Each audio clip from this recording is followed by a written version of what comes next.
तो 5 जुलाई का दिन था और आपने देखा कि जिस तरह से निफ्टी पिछले 5 दिन से लगातार बढ़ता जा रहा था और 5 गैप्स लेने के बाद भी निफ्टी ने कोई डाउनवर्ड मूव नहीं दिखाई है अभी तक।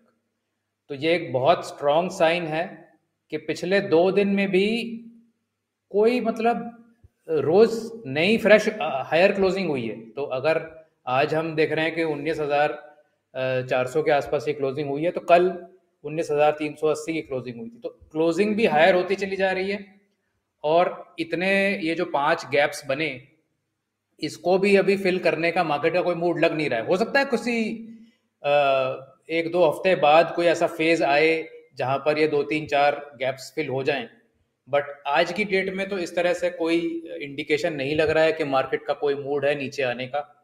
और जैसी ये फॉर्मेशन है, इससे तो यही लग रहा है कि मार्केट कंसोलिडेट कर रही है और फिर नेक्स्ट स्टेप की तरफ बढ़ सकती है। और आज को मैं बताऊं आपको कि आज का जो हीट मैप आपको ये दिखाएगा कि डिस्पाइट HDFC बैंक, HDFC इसके गिरने के बावजूद 3% ये दोनों स्टॉक गिर गए, जो कि बड़े दिग्गज स्टॉक हैं मार्केट के। उसके बावजूद भी निफ्टी नहीं गिरा है। वो इसलिए क्योंकि कई सारे हैवी वेट स्टॉक्स ऊपर की तरफ भागे आज, स्पेशली ऑटो सेक्टर में, जहाँ के मारुति ने फर्स्ट टाइम 10,000 का फिगर क्रॉस करी है। बजाज ऑटो और हीरो मोटो, इन्होंने भी काफ़ी अच्छी बढ़त प्राप्त करी है with launch of new motorcycles. Hindustan Lever और ITC में काफ़ी बढ़त आई। ITC में न्यूज़ आई कि ITC होटल्स के डीमर्जर की प्रेपरेशन चल रही है। और फार्मा में डिवीज लैब जैसे स्टॉक्स या इवन ऑयल मार्केटिंग कंपनी के stocks, BPCL, HPCL, tech Mahindra IT में, ये सब स्टॉक्स इतने ज़्यादा आज अच्छी तरह बढ़े हैं कि उन्होंने न्यूट्रलाइज कर दिया जो डाउनवर्ड प्रेशर था सुबह HDFC बैंक, HDFC की तरफ से। क्योंकि HDFC के जो रिजल्ट्स आए हैं उसमें जो टिपिकल एक 20% ग्रोथ की एक्सपेक्टेशन होती है, उससे वो मीट नहीं हुई है। और आइशर मोटर्स तो 2 दिन से इसलिए गिर रहा है कि हीरो मोटो इसके हार्ली डेविडसन के साथ मिलके जो उन्होंने बाइक लॉन्च करी है, और बजाज ऑटो ने ट्रायम्फ मोटर्स के साथ मिलके जो बाइक लॉन्च करी है 400 सीसी की, वो डायरेक्ट हिट करती है आइशर मोटर्स के मार्केट शेयर को, जो 80% से ज़्यादा मार्केट शेयर है बड़ी बाइक्स में आइशर मोटर का रॉयल एनफील्ड के थ्रू। तो ये करके बाजार फिर भी बहुत, मैं कहूँगा कि बहुत अच्छी तरह संभला रहा आज, और एक एक कंसोलिडेशन क्रिएट कर रहा है और आगे बढ़ने के लिए। तो FMCG सेक्टर आप देख सकते हैं 1.8% up, auto sector 1.6% up, consumption stocks 1.2% up, PSU banks जो कि इस हफ्ते 8.9% बढ़ चुके हैं, 1% आज भी बढ़ गए।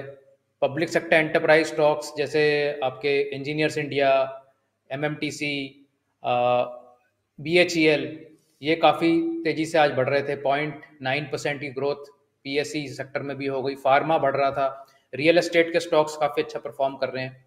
तो हमने देखा कि सिर्फ बैंक निफ्टी 0.3% डाउन था, और वो भी मोस्टली प्राइवेट बैंकिंग की वजह से, क्योंकि PSU बैंक्स तो फिर भी 1% अप थे, बट प्राइवेट बैंक्स जो कि HDFC बैंक से के लीडरशिप में ये पूरा सेक्टर डाउन था आज, बट नॉट मच, कोई 0.1% कुछ मायने नहीं रखता है आज की डेट में।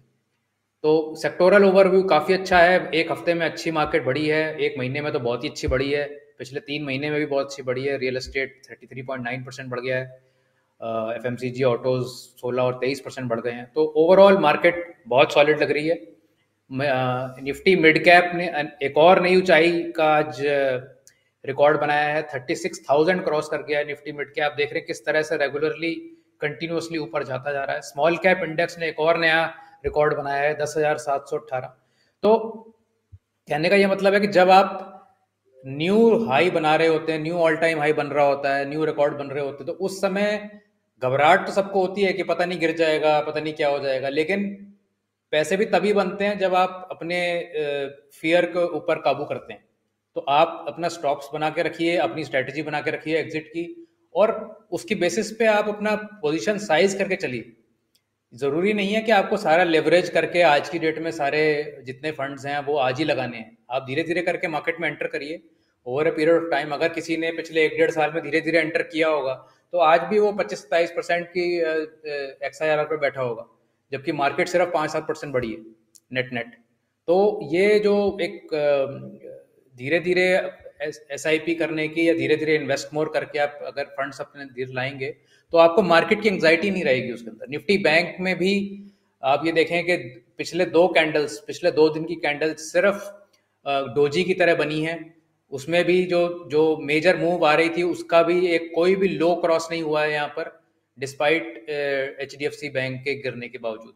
तो ये अभी भी काफ़ी स्ट्रॉन्ग खड़ा हुआ है 45,000 पे। और आज की एक्सपायरी जो है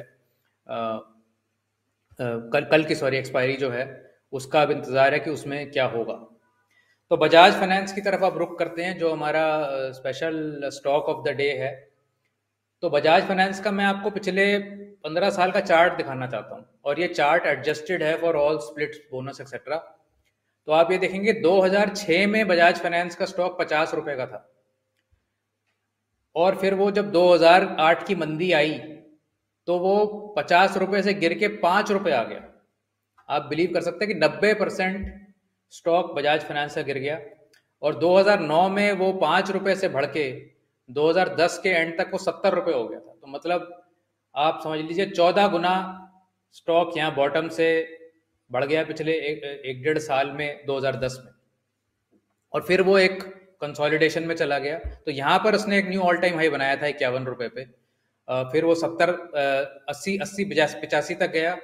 फिर उसने कंसोलिडेट किया एक डेढ़ साल। फिर वो 80-85 से उठ के 130 चला गया। फिर एक साल उसने कंसोलिडेट किया। फिर 130 से बढ़ के वो 1000 चला गया बाय 2016-17। तो आप देख रहे हैं कि किस तरह से ये स्टॉक हर बार नया हाई बनाता है, थोड़ा कंसोलिडेट करता है और फिर आगे जोर के बढ़ जाता है, फिर कंसोलिडेट करता है, फिर आगे जोर के बढ़ जाता है। अब हम 2016 के अगर आगे चलें तो 2016 में ये हम 1,1100 रुपये के पास एक टॉप बना, थोड़ी उसमें करेक्शन आई और फिर नई तेजी के साथ नया हाई बनाया 2017 में उसने, और गया ये 1,800 रुपये तक। 1,800 रुपये के बाद फिर करेक्शन आई 1,500 तक की, फिर स्टॉक गया 2,800 रुपये तक। 2,800 के बाद करेक्शन आई, फिर न्यू ऑल टाइम हाई बना 3,700 रुपये, फिर न्यू ऑल टाइम हाई बना 5,000 रुपये। अब 5,000 रुपये पे क्या हुआ कि कोविड का टाइम आ गया और ये जोर के स्टॉक गिर गया 1,750 की तरफ आ गया। लेकिन अगले ही 8 महीने में पूरा रिकवरी हो गई इसमें, और मिड टू एंड 2020 में ये फिर से न्यू हाई 5,000 के पास चला गया, और ये न्यू हाई बनाते बनाते 7,800 पे आ गया। अब ये कंसोलिडेट कर रहा है पिछले 1.5 साल से 7,800 8,000 के लेवल के नीचे। और अब ये फिर वही पॉइंट आने वाला है कि जब ये एक न्यू हाई बनाएगा, और हो सकता है कि पिछले 8-10 जो एपिसोड गए हैं इसके, कि हर बार जब न्यू हाई बनाया है तो काफ़ी अच्छी मूव आई है उसके बाद, वो शायद आगे भी पॉसिबल हो। तो ये स्टॉक की खासियत ये है, ये बार बार कंसोलिडेट कर रहा है और कंसोलिडेशन के बाद ये ऊपर निकल के नई ऊंचाइयों की तरफ जा रहा है।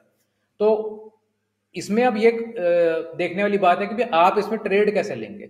आपको ट्रेड इसमें ऐसे लेने हैं कि जब ये ऑल टाइम हाई बना रहा हो वहां पर आप एक कोई सपोर्ट को ढूंढ के अपना स्टॉप रखिए उसमें, और उसको ऊपर की तरफ ट्रेड करिए। तो अब जैसे यहाँ पर एक ये बेस बनाया है इसने 7,000 के आसपास, अब जब ये न्यू हाई की तरफ क्रॉस कर रहा है तो आप 7,000 का बेस एक मान के उसको सपोर्ट मान के उसको ट्रेल करिए, और जैसे जैसे ऊपर जाएगा अपना ट्रेलिंग स्टॉप आप ऊपर ले आ सकते हैं। अगर सिंगल स्टॉक में आपको ट्रेड करना है तो इस तरीके की कुछ आप स्ट्रेटजी कर सकते हैं। अगर आप कोई मोमेंटम स्ट्रेटजी वगैरह करते हैं तो उसमें ऑटोमेटिकली अगर ये टॉप के कुछ हंड्रेड्स ऑफ स्टॉक्स में अगर आप स्ट्रेटजी खेल रहे हैं तो ये अपने आप ही उसके अंदर इंक्लूड हो जाएगा जब जब उसका मौका लगेगा।